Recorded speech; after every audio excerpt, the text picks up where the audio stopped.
Hello everyone, কেমন আছো সবাই? সবাইকে স্বাগত জানাই আজকের 173তম এপিসোডে। আজকের এপিসোডে রয়েছে একটি অসাধারণ ঘটনাটি আশা করছি তোমাদের খুবই ভালো লাগবে। ঘটনাটি পড়ে আমি এইটুকু বুঝতে পারলাম যে এই ভুলগুলো আপনি যে কেউই আমরা করতে পারি। আমরা তো মানুষ, লোভ আমাদের সবারই আছে, কম আর বেশি। তাই রাস্তাঘাটে কোনো দামি জিনিস পড়ে থাকতে দেখলে আমরা যে কেউই সেটা তুলে নিই এবং এর ফলেই আমরা ডেকে আনতে পারি আমাদের জীবনে মহাবিপর্যয়। এখনই আর বেশি কিছু বলবো না, সরাসরি ঘটনায় যাব। তার আগে বলে রাখি, ঘটনা ভালো লাগলে অবশ্যই কিন্তু একটা লাইক করবেন, পছন্দ না হলে নির্দ্বিধায় ডিসলাইক করতে পারেন। নতুন হলে চ্যানেলটিকে অবশ্যই সাবস্ক্রাইব করুন। তো আর বেশি কথা বলবো না, সরাসরি চলে যাচ্ছি আজকের ঘটনায়।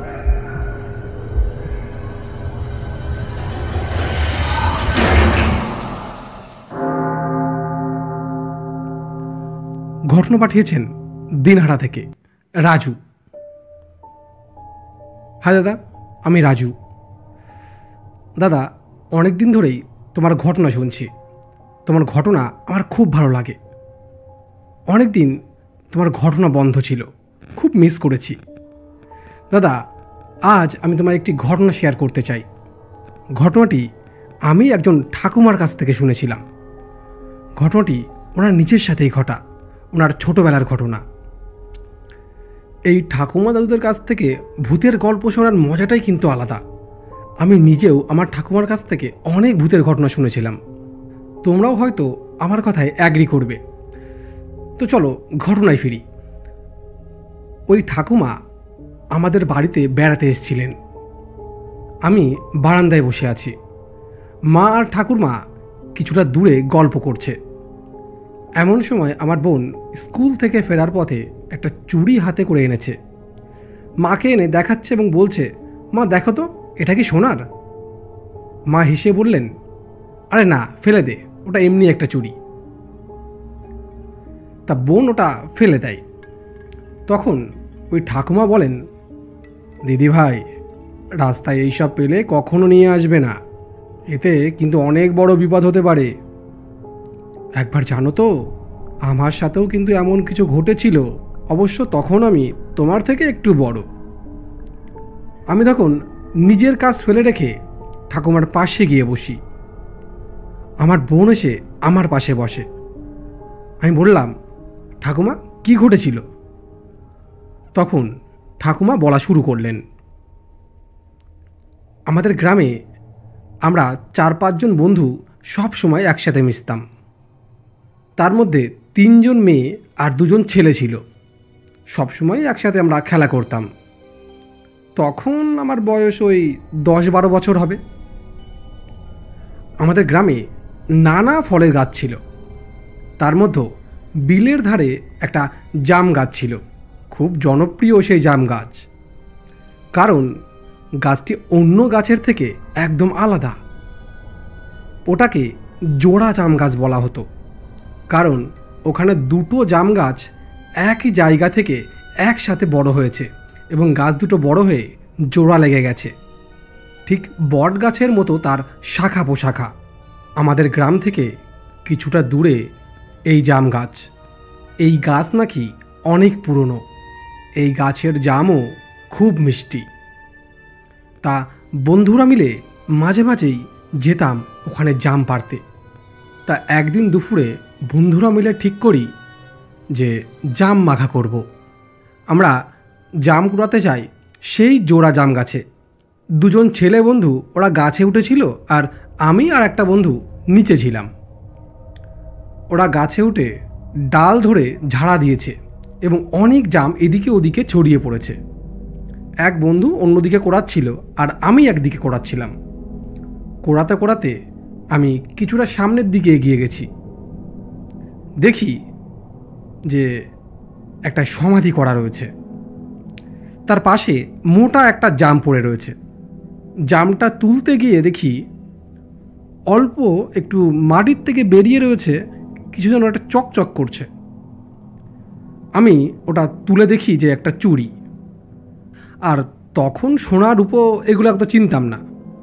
তা চুড়িটা নিয়ে আমি হাতে পরে নিই। তারপর জাম কুড়িয়ে বাড়ি চলে আসি। এসে মাকে দেখাচ্ছি চুড়িটা। মা দেখে বলেন যে হ্যাঁ, দেখে তো সোনার মনে হচ্ছে। বিকালে মা শ্যাকরাকে দেখায় চুড়িটা। উনি বলেন যে হ্যাঁ, এটা সোনার চুড়ি। চুড়িটা পরিষ্কার করিয়ে আমার হাতের মাপ করে চুড়িটা আমি পরে নিই। ঠিক সেদিন থেকেই আমার সাথে অদ্ভুত কিছু ঘটতে শুরু করে। প্রথমত, সেই রাত থেকেই আমার প্রচণ্ড জ্বর আসে। মা বাবার ঘরেই একটা আলাদা খাটে আমি ঘুমাতাম। হঠাৎ রাতে শুনতে পেলাম একটা শব্দ হচ্ছে। মনে হচ্ছে আমার খাটের পাশে কেউ যেন রাগে গজগজ করছে এবং অনেক জোরে জোরে নিঃশ্বাস পড়ছে কারো একটা। জ্বরের ঘোরে চোখ খুলতে পারছি না, তাও অনেক কষ্ট করে চোখ খুলে দেখলাম যে না, কেউ কোথাও নেই। তারপর আবার ঘুমানোর চেষ্টা করছি, কিন্তু ঘুম কিছুতেই আসছে না। তারপর কখন ঘুমিয়েছি জানি না, ঘুমের মধ্যেও একটা ভয়ানক স্বপ্ন দেখি আমি। আদেও কি ওটা স্বপ্ন ছিল কি না জানি না, আমি দেখি একজন বিবাহিত মহিলা ঠিক আমার পায়ের দিকে দাঁড়িয়ে আছে আর রাগে কেমন যেন ফুঁসছেন। আমি তাকে দেখতে পারছি, কিন্তু ভয়ে চিৎকার করতে পারছি না, এমনকি নড়তেও পারছি না। মহিলার বর্ণনা ঠিক এই রকম। মহিলার পরনে ছেঁড়া একটা শাড়ি, শরীরের বিভিন্ন জায়গায় তার কাল ছিঁড়ে পড়ে গেছে, কপালের এক কোণ ফেটে রক্ত বার হচ্ছে, চুলগুলো সব এলোমেলো, চোখ দুটো তার মণিহীন সাদা, দৃষ্টি নিষ্ফলক। ধীরে ধীরে মহিলাটি আমার দিকে এগিয়ে আসে এবং অনেক রেগে গিয়ে আমার গালে দুটো থাপ্পড় মারে এবং তার দুই হাত দিয়ে আমার গলা অনেক জোরে চেপে ধরে। আমি নিঃশ্বাস নিতে পারছি না, কি কষ্ট হচ্ছে আমার, আমার দম বন্ধ হয়ে আসছে। তার হাত দুটো আমি মরণপণ ছাড়ানোর চেষ্টা করছি, কিন্তু তার হাত দুটো যেন সাঁড়াশির মতো আমার গলা চেপে ধরেছে। তারপর অনুভব করলাম যে কেউ যেন আমার শরীরে অনেক জোরে নাড়া দিচ্ছে। শুনতে পেলাম আমার মা আমায় জোরে জোরে ডাকছে। হঠাৎ ঘুম ভাঙে, দেখি মা আমায় নাড়া দিয়ে ডাকছে। চোখ খুলতেই মা বলল, কি হয়েছে, তুই ঘুমের মধ্যে এমন গোঙাচ্ছিলিস কেন? আমি তখনও কিচ্ছু বলতে পারছি না। পাশের ঘর থেকে ঠাকুমা চলে আসেন। ঠাকুমা এসে কপালে হাত দিয়ে বলেন, জ্বর তো অনেক বেড়েছে, এই জ্বরের মধ্যেও মেয়েটাকে মনে হয় বোবাই ধরেছে। সকালে মেয়েটাকে ডাক্তারের কাছে নিয়ে যেও। সকালে উঠতেই সবার চোখ কপালে ওঠে। আমার গাল দুটো ফুলে গেছে, যেন কেউ অনেক জোরে আমায় থাপ্পড় মেরেছে।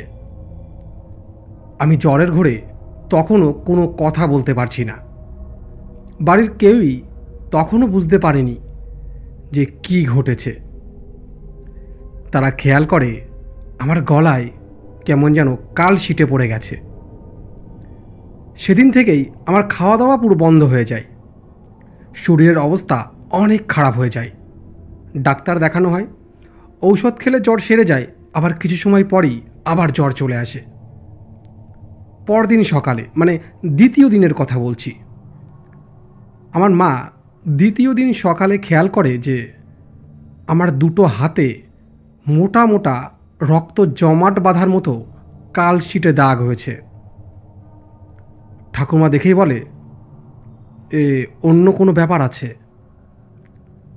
আচ্ছা বৌমা, ওই জ্বর আসার আগে কি ঘটেছিল তুমি একটু বলতে পারবে?